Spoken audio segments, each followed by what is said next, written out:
Hello, and welcome to Sobercast, where we provide AA speaker meetings and workshops in podcast format. We're an ad-free podcast, and if you enjoy listening, please help us be self-supporting by visiting Sobercast.com, look for the donate link, and drop $1 or $2 into our virtual basket. We hope you enjoyed the podcast. Have a great day.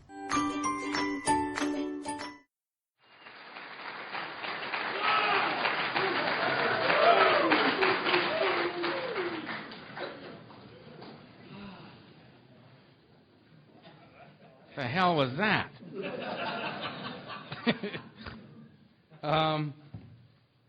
Thank you very much for having me here. My name's Earl. I'm an alcoholic. Hi. It is indeed an honor to be here at an event such as this. The esteemed nature of this gathering is known far and wide. Actually, that's true. And I am honored to be here. I was supposed to be here last year, but I was having heart attacks or something. I don't know what I was doing. Couldn't make it.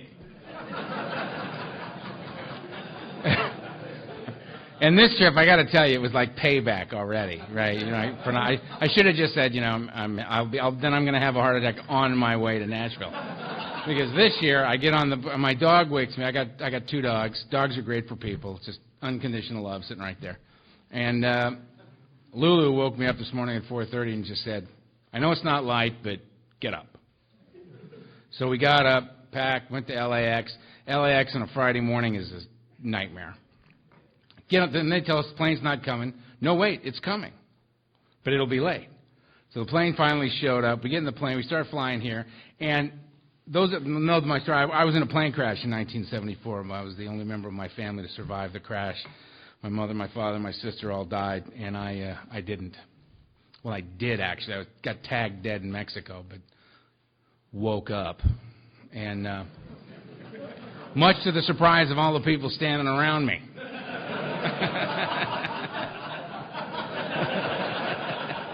They already tagged me dead. They weren't bothering with me anymore. And so flying for me is not the first thing on my list of things to do. You know what I mean? Not a big flying fan.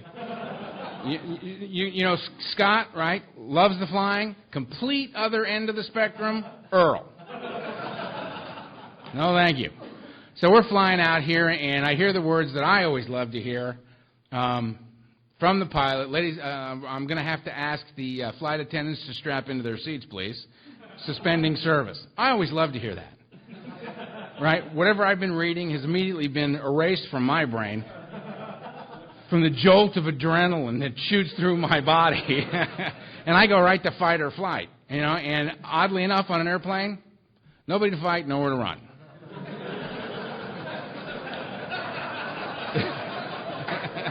So you just kind of sit in your own juices, just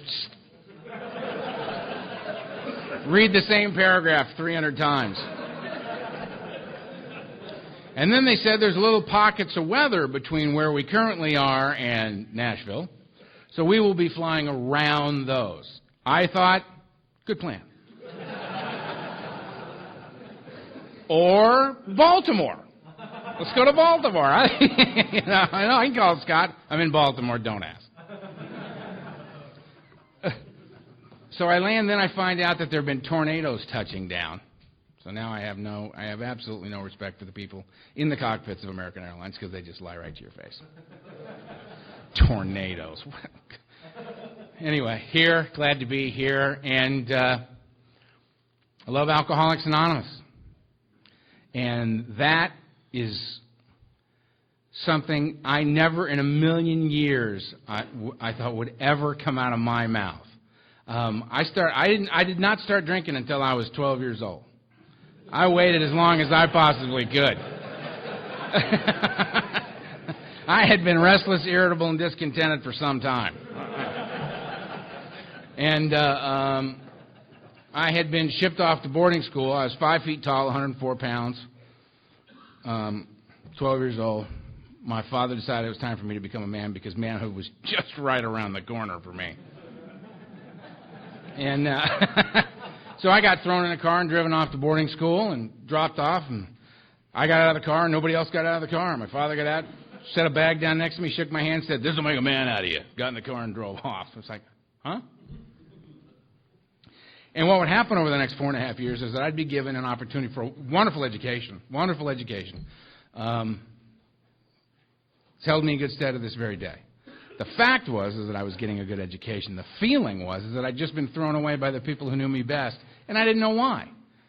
Launched out into the world, 12 years old, no tools for living. What 12-year-old has tools for living? You get up when they say, get up.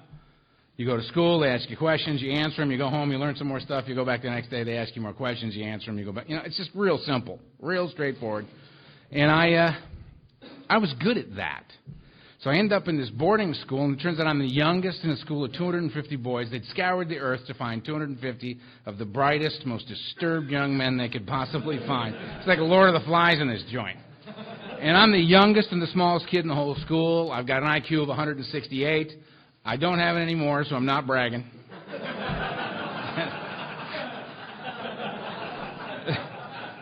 And it's just a bad situation. It's a very bad situation. Meet a guy named Tiny. Every high school's got a guy named Tiny. He's like 6'4", 240, plays guard on the football team. Actually, Tiny found me. And he saw me and he said, "How you doing, punk?" And he slapped me in the back of the head and sent me and my books flying. And I had this like out-of-body experience where you're watching yourself do something while your head is saying, "I don't think this is a good idea." And that was me walking up and hitting Tiny as hard as I could. So I walked up and popped Tiny one, which had no effect on Tiny whatsoever. And Tiny looked down at me and said, "You got a lot of guts, kid." And then he beat the crap out of me right on the side. And as I'm taking the beating, I'm thinking, this is going pretty good. You know? Because I'm actually terrified of this guy, right? But he had said, "You got a lot of guts." My violence had masked my fear. So my first tool for living was, when frightened, attack. No one will know you're afraid if you just attack, right? So I go back to my dorm room, and I'm sitting there waiting for the bleeding to stop, thinking my life sucks. And word spreads across this campus like wildfire. Watch out for this little Hightower kid. He attacked Tiny, right? So now I got this reputation as this little wild man, which has absolutely nothing to do with who I am. Nothing. I'm a frightened child. That's what I am, right? But now I'm, got to watch out for the Hightower kid. He's a maniac, right? So the cool guys came around. This guy named Matt stuck his head in my dorm room, and he said, "Hey, you want to smoke a joint?" And I said, "Yes, I do." And I didn't even know what he was talking about. All I heard was, "Do you want to hook up with us?" And I felt like I was alone in the universe. And the answer was, yeah. He could have said, "Listen, we're going to go kill the Spanish teacher. You want to come?" I'd have said, "Yeah, I'm with you. I'm taking Latin," So we pick up, we swing by and we pick up Steve. And Steve had a Tupperware container full of cheap red wine. That no grapes involved red wine, you know what I mean? The cheap stuff, the fortified stuff, right? The Mad Dog. And we went behind the dorm, and it's 2 13-year-olds and a 12-year-old, 3 children, standing behind a dorm room by a tree. And Matt lights the joint, takes a hit, and hands it to me, and I take this, pull off this thing, and burns my lungs, and that sucks. And then the wine comes around, I take a big pull on this wine, it rolls down into my stomach, and, those vapors kind of come back up over you, and I went, whoa. Right? And I'm thinking, I don't get it, right? People are attacking me, family's throwing me away, standing here with these 2 idiots, doing this stuff that burns my... It happened. That thing that makes me bodily and mentally different from my fellows occurred. Suddenly I'm comfortable standing where I'm standing, doing what I'm doing with the people I'm doing it with. Never felt like that before in my life. Just that giant cosmic... Right? And I don't know, is it the pot? Is it the wine? Is it the fact that I'm standing here with my 2 very close personal friends, Matt and Steve? I don't know, and I don't care, man. My whole attitude and outlook upon life changed.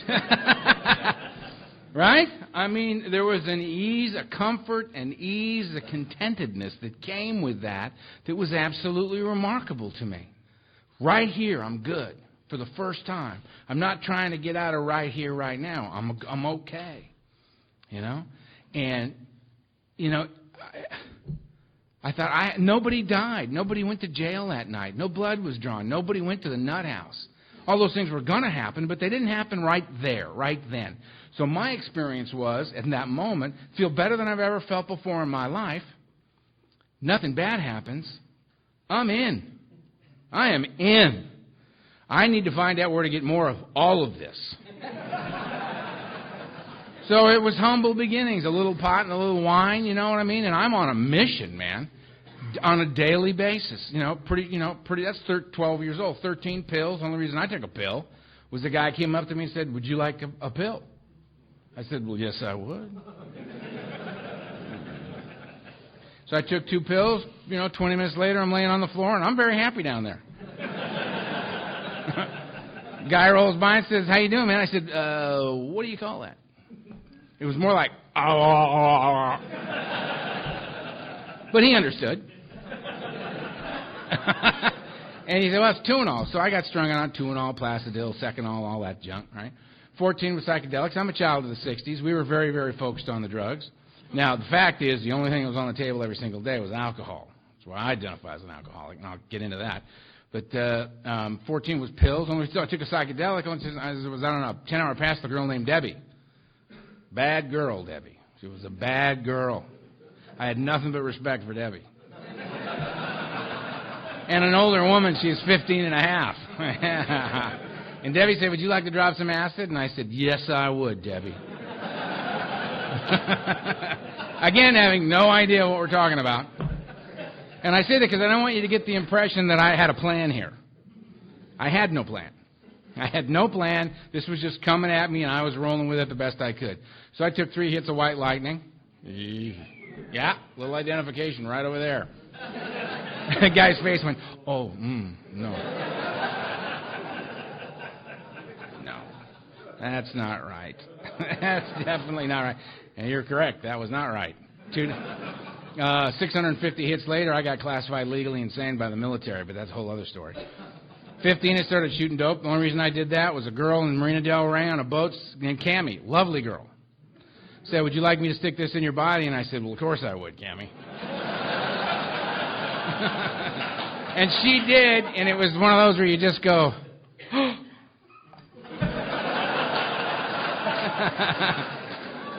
and on the way down, I'm thinking, if I'm not dead, I am doing this again.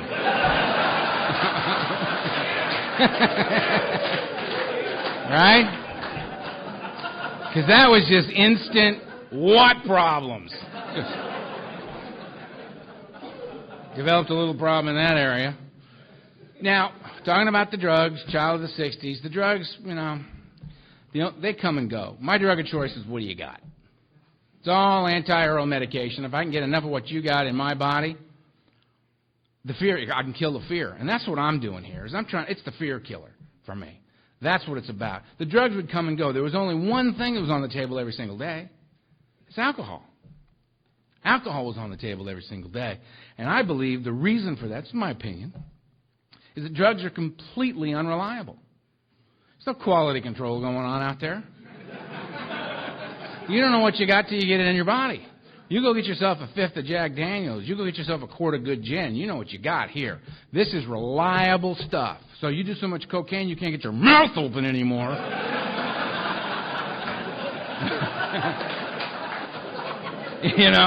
And it's like 7 o'clock and the party just started and you've completely overshot the mark one more time. You suck a little Jack through your teeth to loosen your right up and you can go on with the party. That stuff's reliable. The acid a little too spooky, don't worry about it. Jack will ease you back in the comfort zone. See, I like heroin. I like barbiturates. I love alcohol. Down and out. My idea of a good night's sitting around checking my pulse.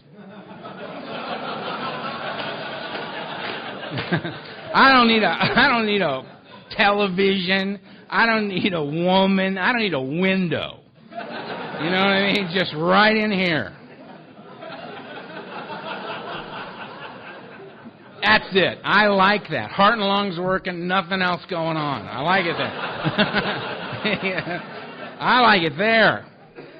Because shut it all down. But if you don't have any of those, I'll take a great big bag of the cocaine, please. If we can't go down, let's go up. You know, I'm happy driving the freeways, decoding license plates. Let's go. You know? Sure, man, I'm with you. Because the point is, it's not about up or down. It's about I got to get out of right here, right now. Because right here, right now, I'm self-centered and I'm afraid. I'm comparing my insides to your outsides, and I'm losing every time. I'm just so uncomfortable. I can't get all right with Earl. I'm so afraid of you, I can't get anywhere near you. I'm 12, 13, 14, 15, 16 years old, and I'm already so damaged. At 16 years old, the guy called me an alcoholic. 16 and a half years old, says, boy, you're an alcoholic. And my response was basically, what's your point? This is what I do to get out of the house. The only reason we're having a conversation is because I got a few belts in me. If you want to call this alcoholism, fine, call it alcoholism, but that's not going to stop me from doing it. I learned in my life that there's a big difference between knowing you're an alcoholic and becoming willing to do something about it. For me, it was about a 12-year separation between those two things of daily drinking. So humble beginning, 16, started going to mental institutions.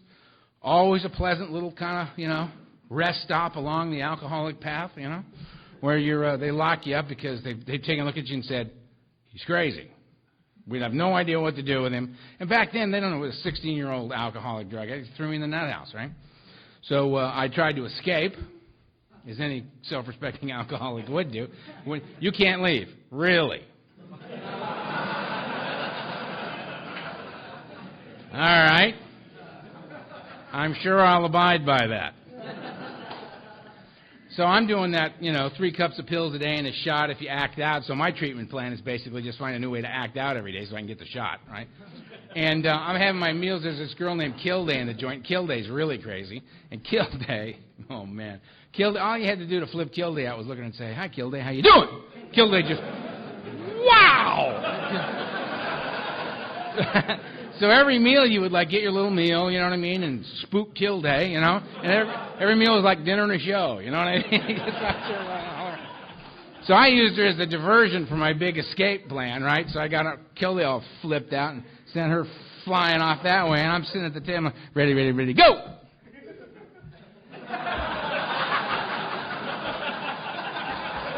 And I'm hauling ass. That's all I got right there. Which was shocking to me, because, you're in there shuffling around, getting ready to make your move, and then you go! And there it is. That's it. You got slow and stopped. It's called Thorazine. Oh. You hear over the nurse's station, over the loudspeaker system, Ed, you want to get Earl? He's trying to make a break for the door. Ed's in there having a sandwich going, yeah, I'll get him in a minute. He ain't going anywhere.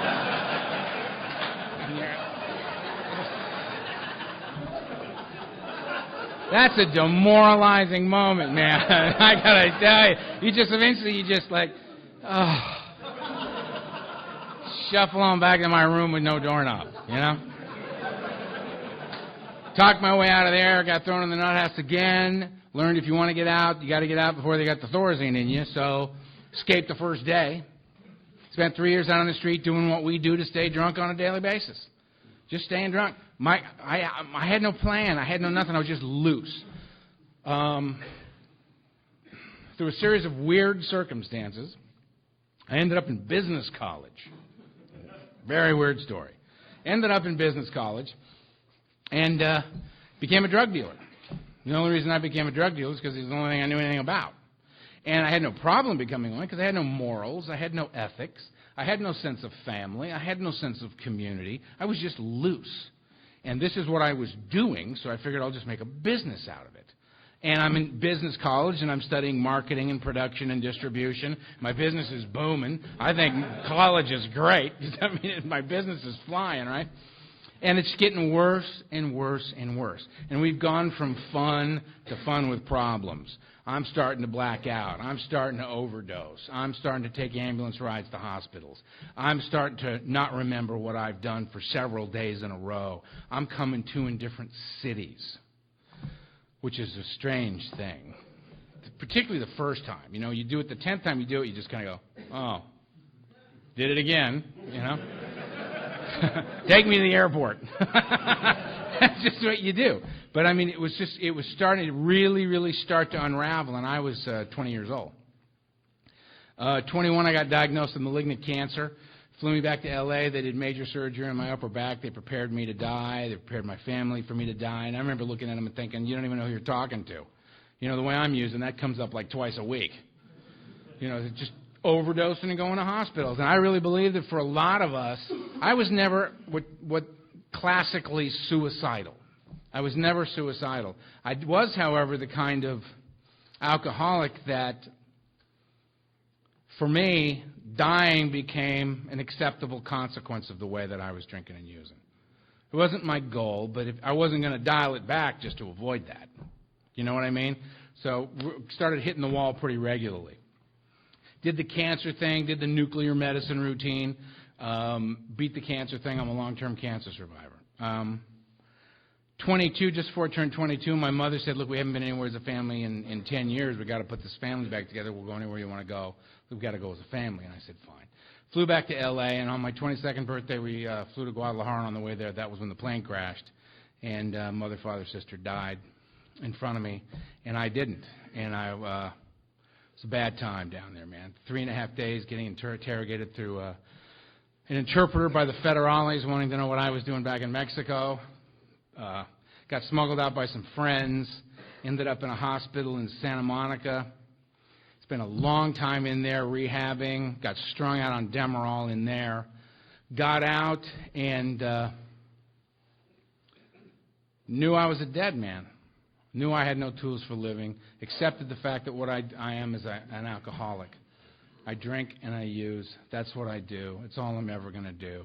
I've got pictures in my head I know I can't live with. I got to get so wrecked to deaden the pictures and the pain, the psychic madness that was going on with me. I knew I wasn't going to last long, and I was fine with it. And I went on my last run, and it lasted for 6 years.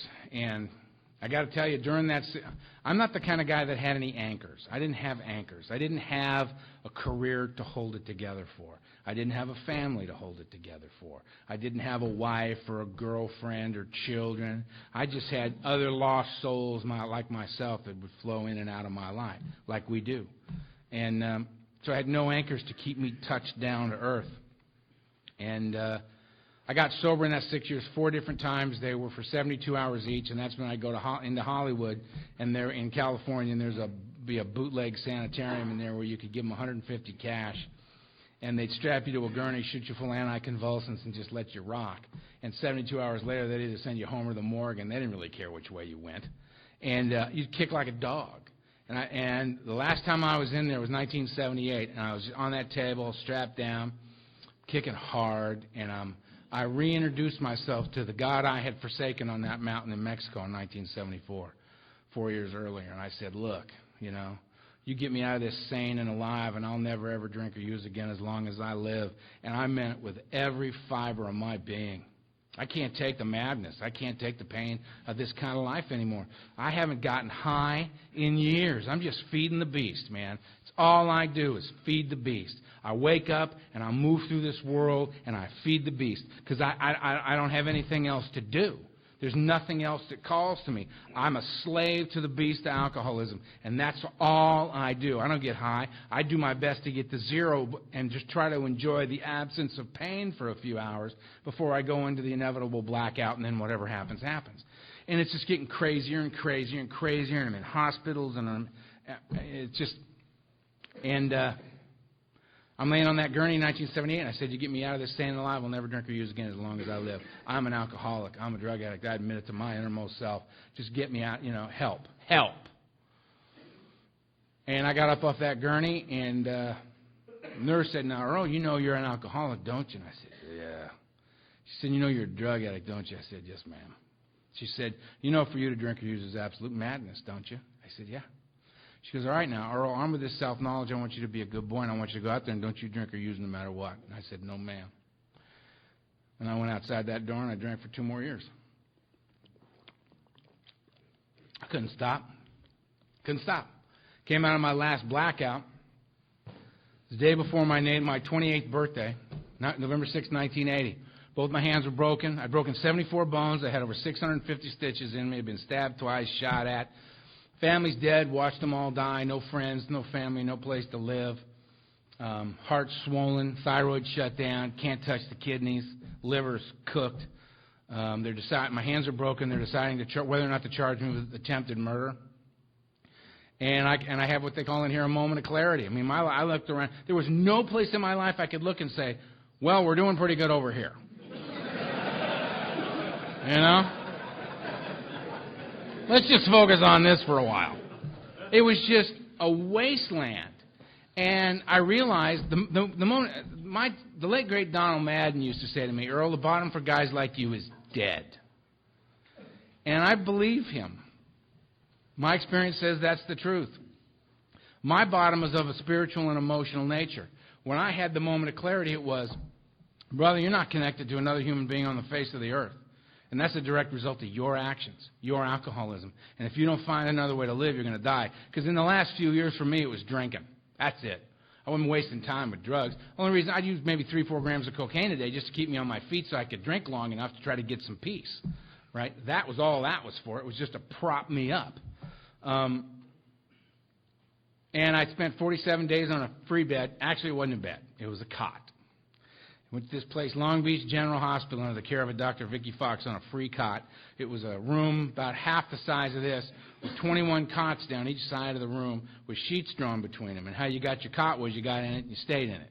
That's how you kept your cot. And I was there for 47 days. And I came out of there and I knew one thing, because they told me, they said, we're going to keep it simple for you, pal. If you don't go to Alcoholics Anonymous, you're going to die.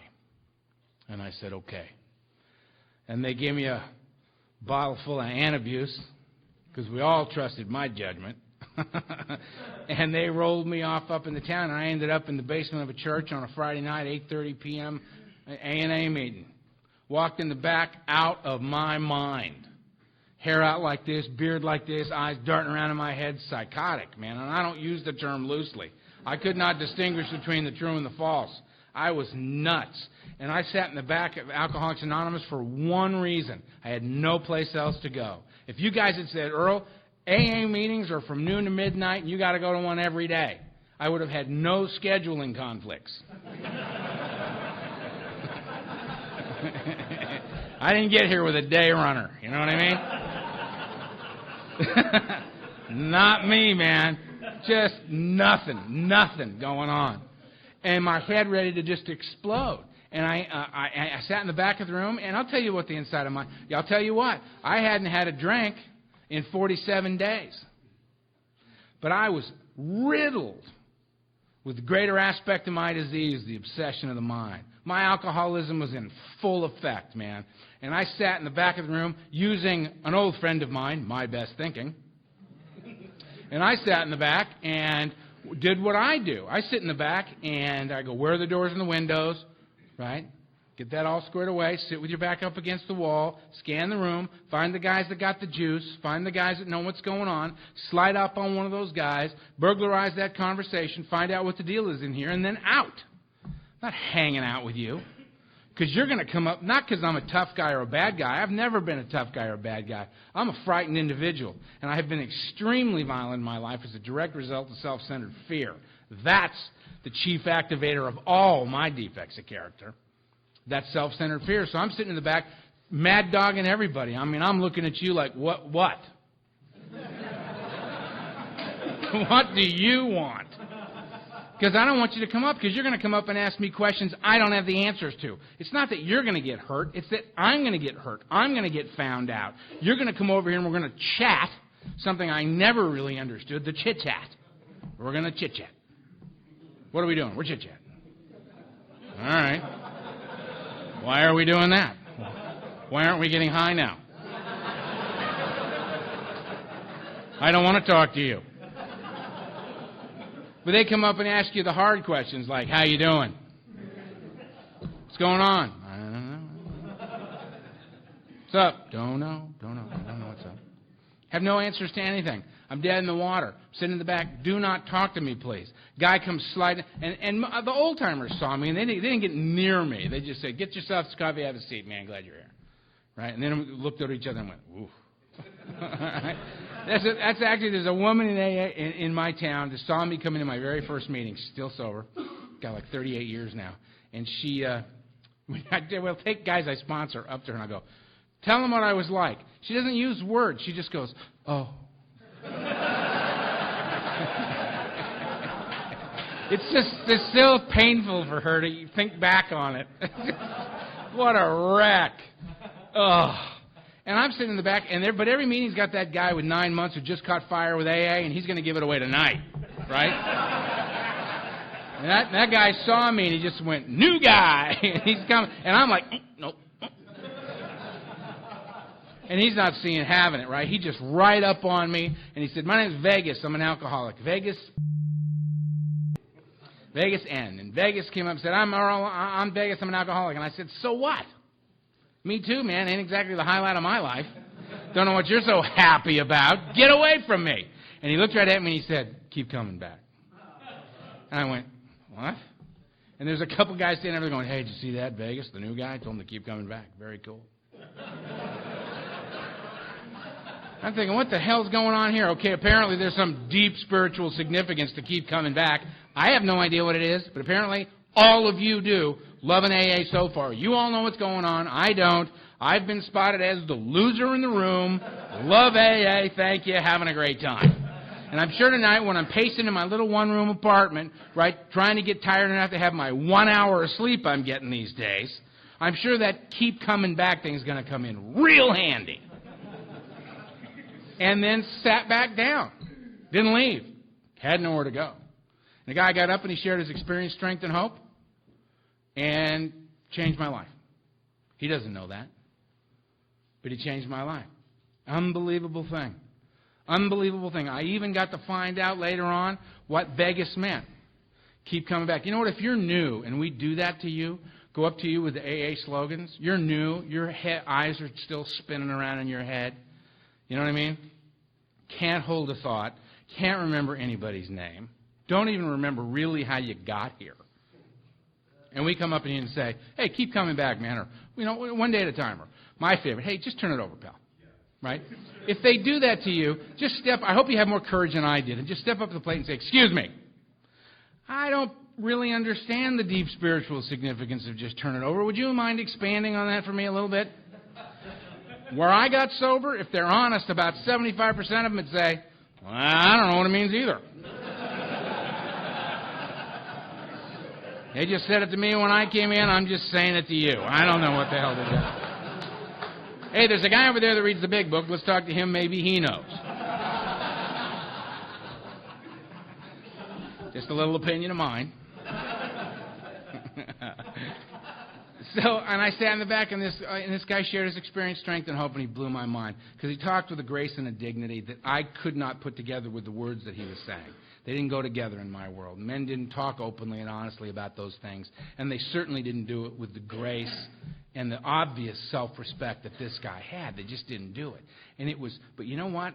Interesting thing about us, you tell us the truth, whether we like it or not, we can hear it. And that guy told the truth, man. And what he talked about was how he'd wake up in the morning with his head just chewing on him. Wake up in the morning, just open his eyes, and his head would say, we're glad you're up. We've been talking for several hours, and we got a few things we want to go over with you.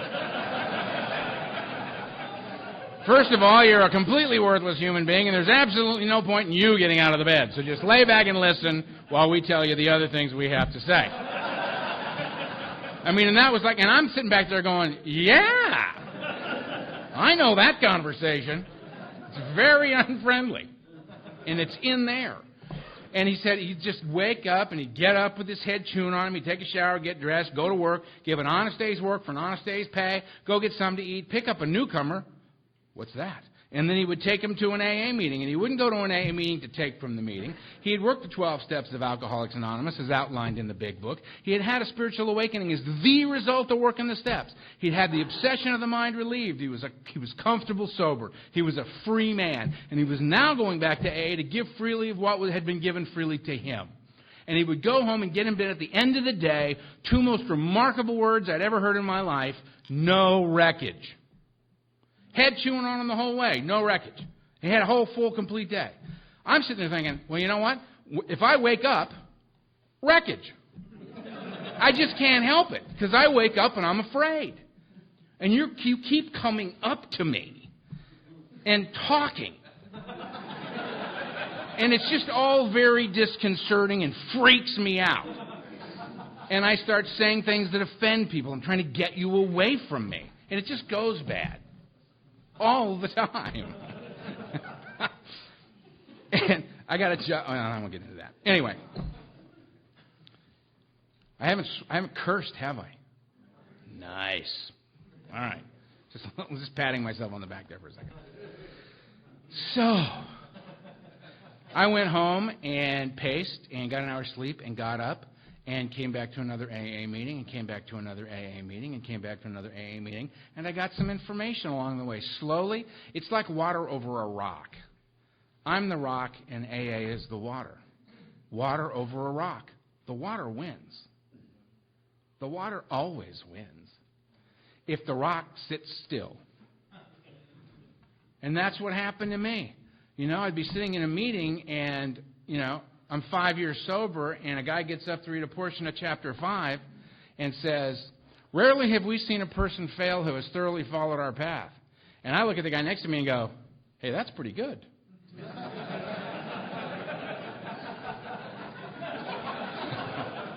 Because I'm a little compartmentalized. I'm a little shook up, you know. I'm 2.5 years sober. I've been going to Ohio Street in West L.A. Tuesday, Thursday, Friday, and Saturday nights for 2.5 years.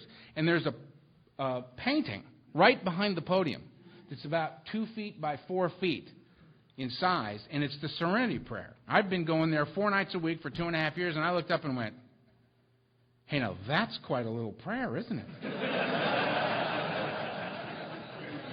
Called up my sponsor, and I said, Donald, I'm praying now. I found a great prayer. He said, what is it? I said, it's the Serenity Prayer. He said, no. I said, what do you mean? It's like the shortest one I could find. And he said, there's way too much going on in there. You're going to screw that up completely. You want some prayers? I'll give you some prayers. I said, fine. What are they? He goes, when you wake up in the morning, before your feet hit the floor, I want you to put your little hands up like this. I want you to look up, and I want you to say, whatever.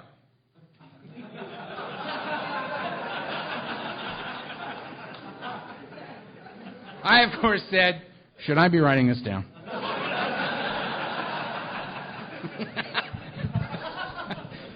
And he said, at the end of the day, when you're all done and you go back into your little one-room deal you got going over there, you get in the little bed on the floor and you pull the covers up and you put your hands up and you say, enough. You go to bed. And I went, this is fantastic. Thank you. So for several days I'm waking up in the morning, whatever. That's good. You know, and I go out and doing the thing, you know what I mean, getting to bed at the night. Enough. This is excellent. I'm having One day it's like 9 a.m. and I'm done. I got up and I said whatever, and it went sideways. By 9 a.m., I'm ready to kill myself and several other people. Call up Donald, who always answered the phone. Donald, it's Earl. He goes, what is it? I said, I'm doomed. He said, we've known that since we met you. What's the problem? An uplifting fellow. And I said, I'm at the wall, man. I'm at the wall. I can't go another step. He goes, I got the answer. I said, good, because you're the only guy I'm calling. And he said, take a deep breath. I said, now say enough. I said, enough. He said, take another deep breath. I said, all right, now say whatever. And I went, you can do that? He goes, Earl, stop looking at the clock, man. Time, it's an abstract idea. Don't get lost in that. You'll fall into a wormhole and want to go. Just don't get into the time thing. It's an illusion, right?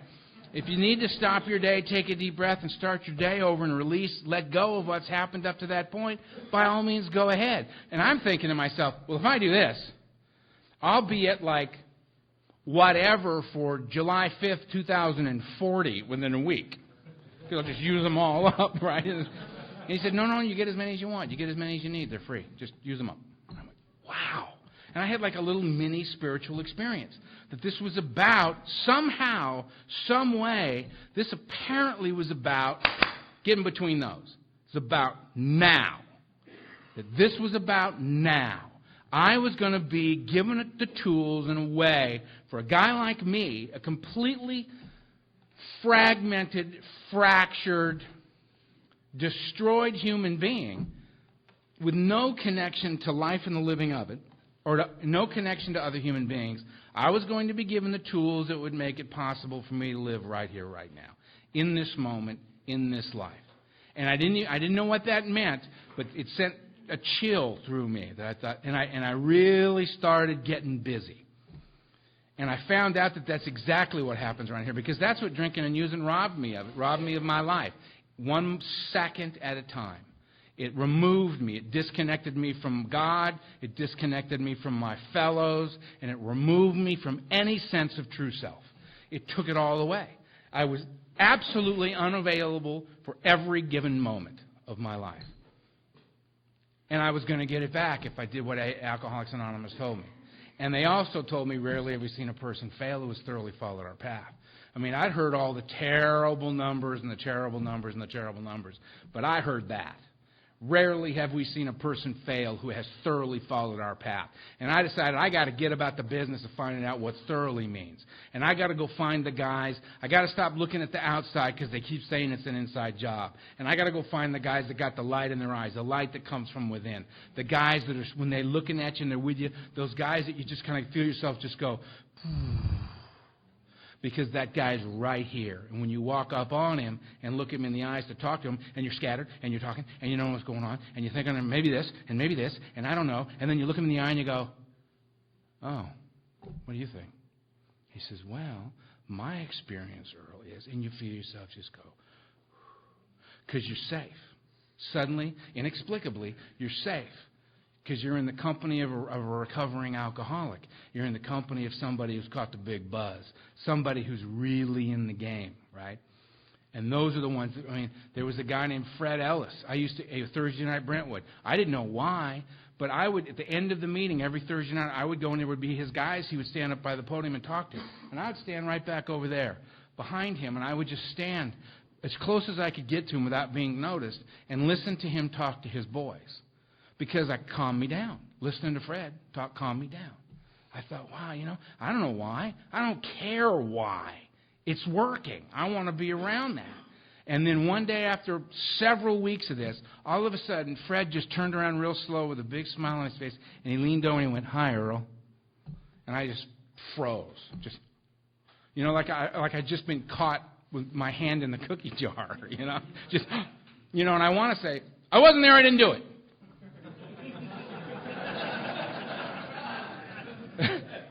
Just throw something over the wall and run, And I said, hi, Fred, I'm Earl. He goes, yeah, I know, I just said your name. I went, oh, yeah. He goes, I've seen you around. I said, yeah, I've been listening to you. And he said, it's all right. I said, really? He said, yeah. I said, okay. I said, so I'll be right back over here next Thursday. And he said, okay. So next Thursday, he was standing talking to his guys, and I slid up behind him and stood there and listened, knowing that Fred knew I was there. Very different. Connected.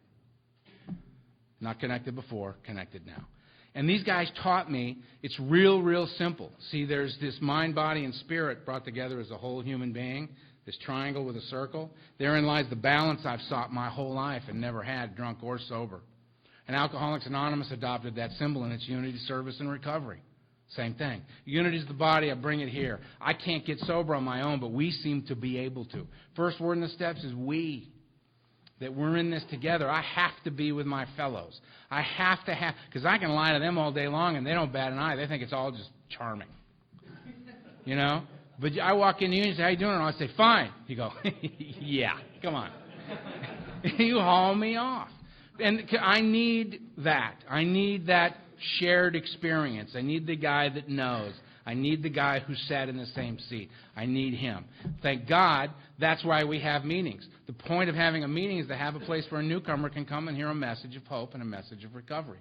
And that's what I got when I came into Alcoholics Anonymous. So unity is the body, I bring it here. Recovery is the mind. I got to work the 12 steps because the 12 steps are designed to relieve me of the greater aspect of my illness, the obsession of the mind. That's what they're for. So that I can walk the earth a free man.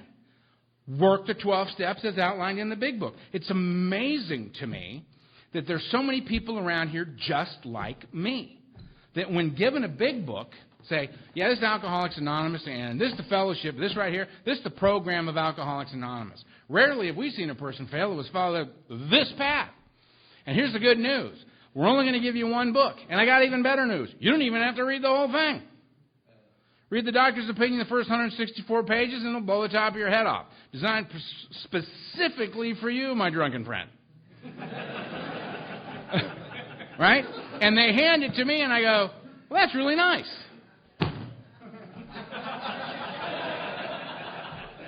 Thinking to myself, I got a big blue coaster.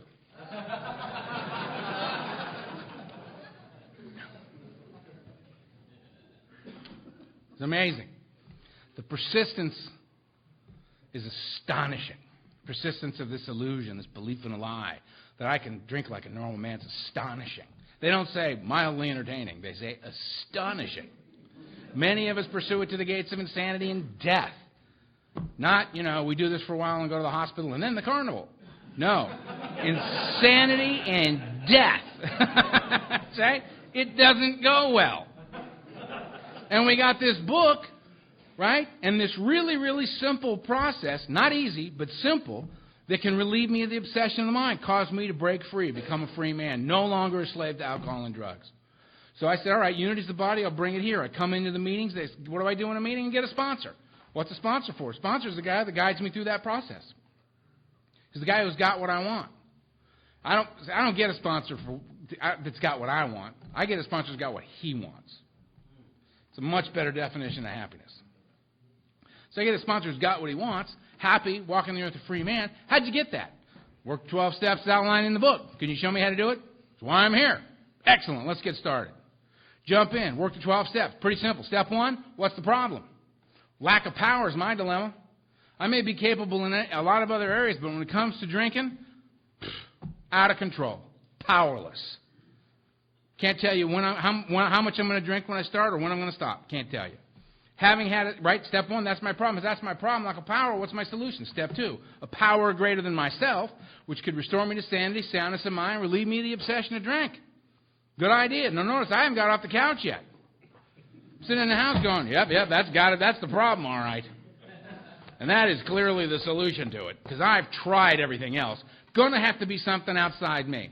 Step 3 says I better make a decision to do something about this information. I get down on my knees, say the third step prayer, turn my will and my life over to the care of a God I may or may not believe in. It's not. What I love in this is that my approval is not required for this to be successful. It's not required. I have so many guys I've sponsored said, this is stupid. Thank you for sharing that. Get on your knees.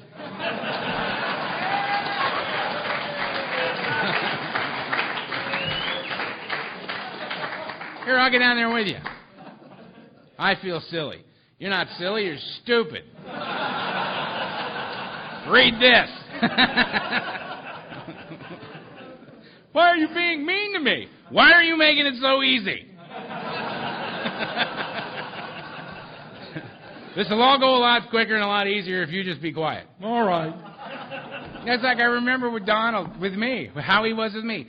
Kicked my ass when I needed it, gave me a hug when I needed it. Told me he loved me when I needed it, told me I was an idiot when I needed it. I remember sitting around after meeting coffee, and they're talking, and I think I have something to offer to this conversation. And I said, I have a thought on this. And Donald went, no.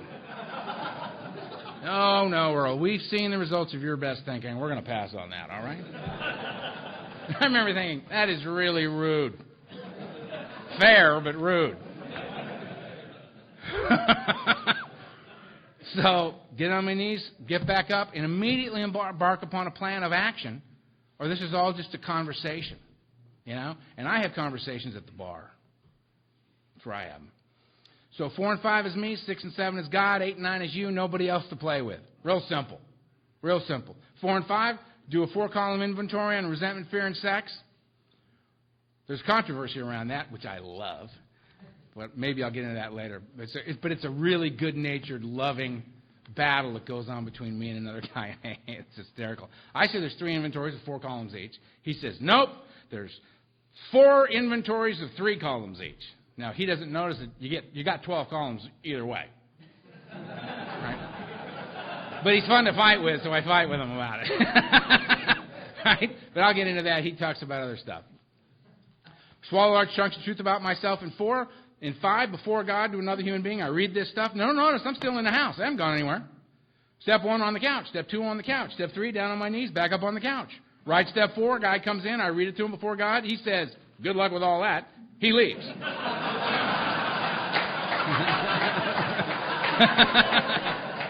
I'm still sitting on the couch. 6 and 7, I hook it back up with God, because asking God to remove my defects of character, because I'll remove the wrong stuff. That's, never leave it up to me, ever. Don't leave it up to me. Greatest thing I can ever say is, what do you think? There's a guy over here. The guy over here is going, bad direction to be doing that. Don't ask me what I think, man. My school of thought. So 8 and 9, hook it back up with you. Very, very sorry. Here's your money. Back in the house. And notice they let me out of the house on 9. There's a lot of conversation in here about 8 and 9. Because they're going to let you out of the house for the first time. And you know how we are, armed with a little bit of information, man. We can cause a lot of problems. Hence, step 10. Continue to take personal inventory, and when I'm wrong, promptly admit it. 10, me, 11, God, 12, you. Same stuff, nobody else to play with. 10, continue to take personal inventory, when wrong, promptly admit it. 11, I seek God through prayer and meditation. I pray for knowledge of His will for me and the power to carry that out. And I meditate to quiet the mind so that when the answers come, I can hear them. The answers come. There's a moral compass. There's an understanding of actions that are beneficial to self and others and actions that are harmful to self and others. And if I sit quietly and listen, I know what to do. I know what to do. Right? 12 is the third side of the triangle. Service, the spiritual. Mind, body, and spirit. Service. Having had a spiritual awakening is the result of working these steps. Having been relieved of the obsession of the mind, free of the beast, I can practice these principles and carry the message. How can I help? Me, God, and you. Nobody else to play with. I remember when I was 5 years sober. How long have I been standing up here? About 10 minutes. 10 minutes. All right. Here's the deal. 5 years sober, I hear that there's a thing called a conference. I've just been going to a meeting a day, minimum. There's a conference, big meeting, gathering of meetings. Wow. Called my sponsor up and said, can I go to that? He says, absolutely, go. I said, great. Got my little card, drove down there, paid my little registration. The guy goes, the big meeting's on right now. I went, the big meeting. Went in, he said, just go in the back, quiet, be quiet. I said, all right, I'll be quiet. I go in and I slide in the back and I look up, 2,500 alcoholics in one room. Blew my mind. And there's one guy up there talking. My first thought was, there's about 2,500 people in here. Who's that guy? They got 2,500 people to pick to talk around here, and they got that guy. Who is that guy? Turns out his name was Franklin W. Franklin from Olive Branch, Mississippi. Your neck of the woods. We're down closer than I was this morning, I'll tell you.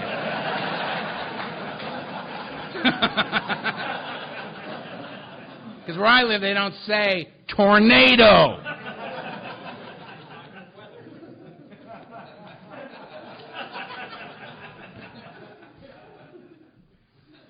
Earthquakes, things shake. Tornadoes, apparently, pick things up and just take them. What the hell is that? I have no idea what that does to me. All right. Just had a little moment there. Like a tornado. What the hell was I talking about? I'm at the conference. Franklin W. is up there. And Franklin W. says, I'll sum up Alcoholics Anonymous for you in 6 words, those 6 words being, trust God, clean house, and help others. Blew the top of my head off. I had a spiritual awakening, another spiritual experience in Alcoholics Anonymous. There are many available here for those who would like to experience them. And because all these little things I've been listening to for over 5 years in AA, all just went click. It all made sense. It was all connected. I understood. And I'll tell you what happened that day. In my life, there has always been the cocoon nature of self. And then there has been the other, whether it's you or a family member or a girlfriend, any other human. There's the self and the other. And the only way I could connect at all was to somehow find a way to blur the line, the cocoon-like wall I placed between me and others. Right? And I did it initially drinking and using. It would blur the line for me. And I could feel a distorted sense of connectedness. But it was better than no connectedness at all for a guy like me. That's why I went so deeply towards it. Alcoholics Anonymous, through service, through God, blurs the line. And I have become connected again. Where I have a sense of the distance between myself and that man right there does not separate me from him. It connects me to him. That we are connected on a very profound and fundamental way, in a very profound and fundamental way. So I came out of that conference and I was like, 16 years later, I get asked to be the Saturday night speaker at the Texas State Conference of Alcoholics Anonymous. Big deal. No big deals in AA. Big deal. Fly out there, scared, got my little suit and tie on, go into the room, sitting right up in front about a half hour before I got to get up. There's a guy sitting there, a guy named Searcy. Searcy at the time, God rest his soul, you want to talk about a legacy. This guy's got a legacy beyond presidents and kings. And I'm dead serious. I'm not exaggerating the man's life. At the time I was having this conversation with Searcy, which was 4 years ago, Searcy was like 90 years old, been married to the same woman for 59 years, been sober 57 years at the time. Sharp as a tack. If you go to a meeting in the state of Texas, you're going to get a little Searcy on you because he was one of the pioneers of AA in the great state of Texas. And can you imagine the legions of people who have come out of a seemingly hopeless state of mind and body because they had some place to go? Because Searcy went before him. And the legions of people that guy helped. It's just absolutely staggering. And Searcy, I walk in the room and Searcy sees me and he goes, "Earl, kid, come over here. I'm telling these guys a story." I said, "Yes, sir." You know? Jesus, Searcy knows my name. Go over to Dr. Searcy. I always told him in Texas, you got to get Searcy like a ring or something so he got something besides his ass to kiss. You know? Just the ring. Because, I mean, the guy's like, wow, I didn't have any heroes when I got here. That guy was a hero of mine. The guy's amazing, right? Great sense of humor, sharp as a tack. He's telling these guys a story, and he goes, "Yep, so I was talking to Franklin and Bill," and I went, time out. Franklin and Bill, you mean like Franklin W., Olive Branch, Mississippi, and Bill W., like co-founder of AA? That guy? And he said, "Yes, Earl. Now, stop interrupting me. I'm trying to tell a story." I said, "Sorry." I'm sitting and I'm talking to Franklin and Bill, and Franklin says to Bill, "Bill Wilson, what is the heart and soul of this program that we must focus on and protect for the generations that have yet to come?" Us. And without hesitation, Bill Wilson said to Franklin W., "That's easy, Franklin. Trust God, clean house, and help others." So 16 years later, 21 years sober, blows the top off of my head again because I'm thinking, all right, let me see if I've got this. Bill Wilson told Franklin W. and many others to trust God, clean house, and help others. Franklin W. told me and many others, trust God, clean house, and help others. And I'm telling you and many others, trust God, clean house, and help others. Bill, Franklin, me, you. Now, my way of looking at it, the power of that group dwindles as we progress. It's like, Bill, Franklin, Earl, you.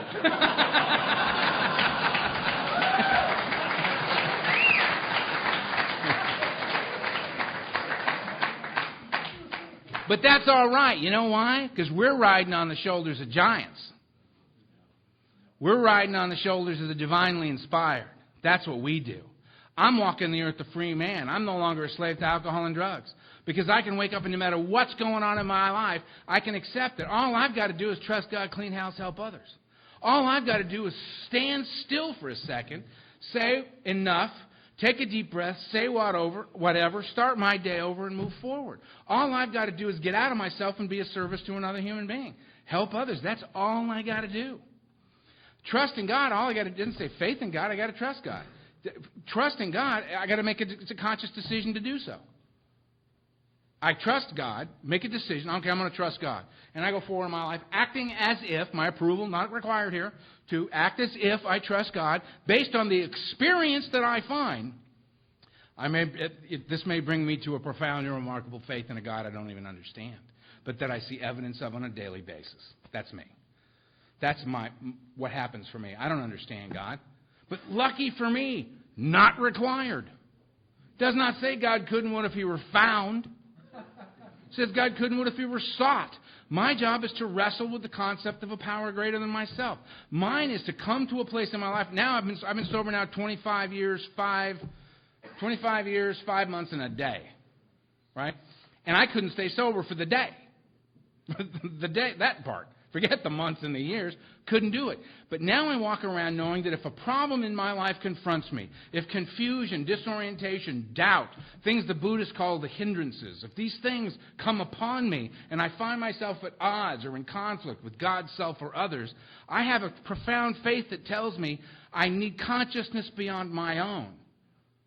Because I don't understand here. I need consciousness beyond my own to be brought into this so that there can be some honorable resolve to the situation at hand. And what I have come to believe based on 25 years of experience is that it is always there. All I have to do is get out of the way. That's my job. So I find myself a married man. You don't know how remarkable that is, but I do. I'm married to a woman I actually know. I walk among them out there a solid citizen. No scamming, no playing tricks, no shortcuts. Solid citizen out there in the world. Trying to be a service, right? I got friends that are in recovery. I got friends that aren't. I got friends that desperately need recovery. I got friends that are remarkable examples of a path that's so far beyond anything I could have imagined when I got here. It's unbelievable. If you are new, and I understand that there are some here that are tonight, what I want to say to you is congratulations, and you are loved. Don't know you well enough to like you.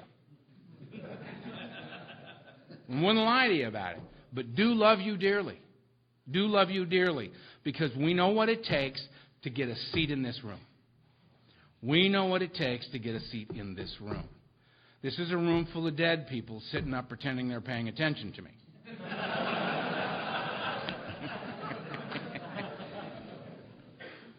The promises are in here.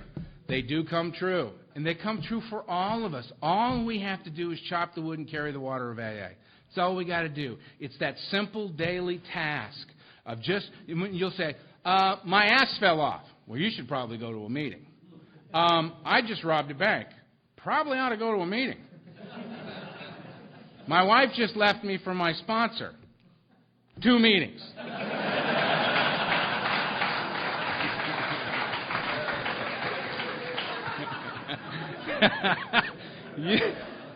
One foot in front of the other, man. That's all it is. It's not magic. It's footwork. You walk the walk with us. We'll be there with you. We will never ask you to do something we are not currently doing ourselves. That's the deal. We won't tell you. We'll show you. We will meet you at the meeting. We will take you through the book. When you're going through the 3rd step with us, guess who's going through it with you? We are. Again and again and again, over and over. Do you have any idea how many times I've heard a portion of chapter 5? Sweet mother of God. I've had moments where I've thought, this is why you can't come to meetings armed. It's why they don't let you bear your gun in here. Because there would be the day where the guy would say, how it works. And it'd be me, man. It's not pretty, but it's real in here. I love you very much. Thank you.